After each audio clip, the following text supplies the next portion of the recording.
Kindly subscribe to our YouTube channel. See how to. Click on the subscribe button below and also click on the bell beside this. This will notify you once we drop a new video. Thank you.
Is also going to be my very good friend, the Waka Queen, the new Waka Queen. Yes, ladies and gentlemen.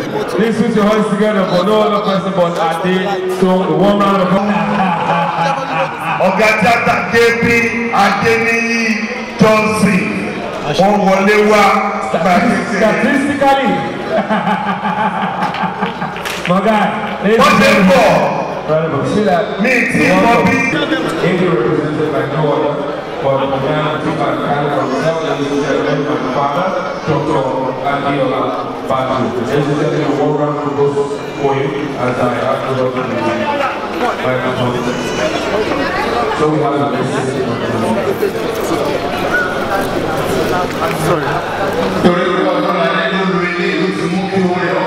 Thank you so much for watching our video. And importantly, you need to subscribe because we drop videos almost every day. You have to subscribe. There's a circle here, everything. Gua TV. Click on it. You see a subscribe button. Click on the subscribe button. That's so. And if you have a big show coming up, any event, you can call us.